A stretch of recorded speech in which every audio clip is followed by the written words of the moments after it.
Good morning, everyone. My name is Olivia Campbell, and my presentation is going to be on chapters 10 through 12 of the Reluctant Fundamentalists. The main thing I want to talk about is Changez's internal conflict about whether he wants to live in New York and be with Erica or live in Pakistan to be with his family. This conflict comes from an identity crisis that Changez is going through. He has trouble being a Pakistani man and living the American lifestyle, and then when he goes home, he has trouble going back to his original ways after already living that American lifestyle. He desires to find his place between these two hemispheres of the New York lifestyle and the Pakistani lifestyle. So I want to outline the things that draws Changez to these two different hemispheres. So first I'm going to go over what draws him to New York and Erica. So as we know, Changez has a lot of love for Erica. He is always thinking about her, always talking about her, even when he's on different missions for his job, or even when he can't see her, he is always talking about Erica. So a couple instances I wanted to outline. On page 148 it says, "I thought of Erica." On page 152 it says, "I did not want to wonder whether I was abandoning any hope of being with Erica." On page 158 it says, "What about my duty to Erica, or rather the duty to myself, that I was born of my desire for her?" Page 172 it says, "I remained emotionally entwined with Erica." So as you can see throughout these last few chapters, he's always referring back to Erica and how he misses her and he wants to be with her. It's very prevalent throughout the whole book, but especially in these last three chapters. What draws Changez to New York is the experience that is given him and how he feels that he wouldn't have got many of these experiences in his home country.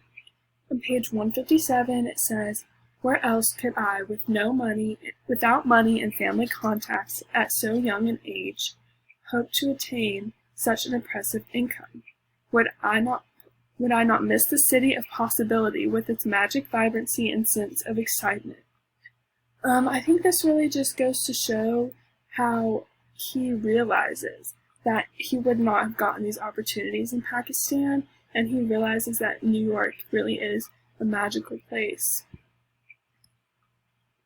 Some things that draw Changez to Pakistan and his family. One main one is the fact that his country is on the brink of war with neighboring countries. On page 143 it says, "I pursued news websites which informed me that Pakistan and India were conducting tit-for-tat tests on their ballistic missiles and that a stream of foreign dignitaries was visiting the capitals of both countries."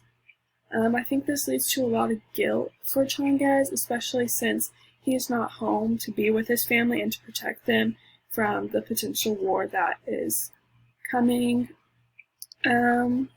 Also, when he is in Chile on his job, he visits a city named Neruda, and when he is there, he says on page 147, "In spirit it seemed only imaginary, carve and ride away from my city."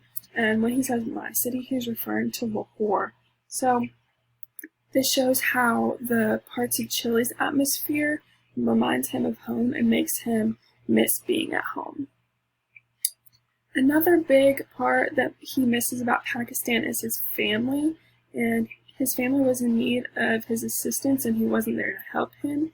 One example of this was on page 159. He says, "Our house's main water connection had ruptured. The pipes were long overdue for replacement, and the pressure was now so low that it had become impossible to take a shower. They are making do with buckets and ladles instead." I think this especially made Changez feel guilty because his family wasn't even able to take a normal shower. They had to use buckets and ladles, and he wasn't there to help them get through this hard time. But yeah, I think this really is what makes him want to go back home. So overall, let's look at how this internal conflict had affected his life. So Changez's inability to stop thinking about his crisis ends up to him quitting his job in Chile. Once he quit his job in Chile, this leads to him returning to New York, where he is fired. After he returns home to New York, Erica goes missing, and I think Erica going missing really put a distraught on him, because as we know, there's a great potential that Erica had committed suicide, and if she hasn't committed suicide, then she obviously doesn't want people to know where she is, and I think that really saddened Changes. So essentially, Changes doesn't really get to make this choice of whether he wants to stay in New York or go home to Pakistan for himself. He's kind of forced back home to Pakistan because he is fired from his job, and without that job, he would lose his visa to be living in the country. And then without Erica being in New York, I feel like he doesn't really want to be there without her being there. So he is eventually returning home, but not particularly by his own choice. So I want to outline the part where Changes is referred to as a Janissary. So I'm going to read an excerpt from pages 151 and 152. It says, "Have you heard of the Janissaries?" "No," I said. "They were Christian boys," he explained, "captured by the Ottomans and trained to be soldiers in a Muslim army, at that time the greatest army in the world. They were ferocious and utterly loyal. They had fought to erase their own civilizations, so they had nothing else to return to." He tipped the ash of cigarette onto his plate. "How old were you when you went to America?" he asked. "I went for college," I said. "I was 18. "Ah, much older," he said. "The Janissaries were always taken in at childhood. It would have been far more difficult to devote themselves to their adopted empire, you see, if they had more memories they could not forget." He smiled and speculated no further on the subject. And then if you flip over to page 152 on the second paragraph, it says, "In any case, Juan Bautista's words plunged me into a deep bout of introspection. I spent the night considering what I had become. There really could be no doubt. I was a modern-day Janissary, a servant of the American Empire at a time when it was invading a country with kinship to mine, and was perhaps even colluding to ensure that my own country faced the threat of war. Of course I was struggling. Of course I felt torn." So I think this is really important part of these last chapters, because recognizing how Juan Bautista refers to Changes as a Janissary, this leads to Changes having some internal reflecting about how America has changed him and how he is supporting a country that is like one of the reasons why his home country is facing the threat of war. I think this really makes him feel guilty and feels like he has betrayed Pakistan and the people of Pakistan, especially his family.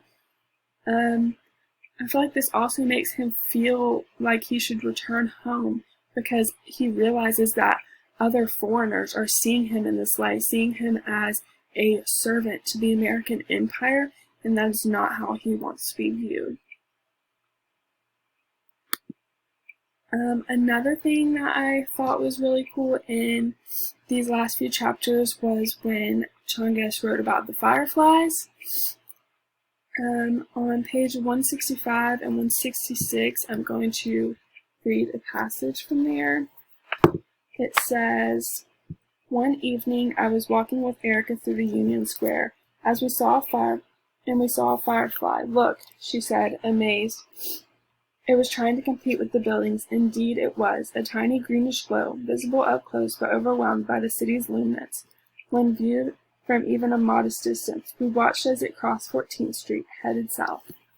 And then I flipped over to page 166 and read the bottom of the first paragraph. It says, "A taxi sped by and we lost sight of the Firefly. Do you think he made it?" she asked me. "I have no idea," I said, "but I hope so."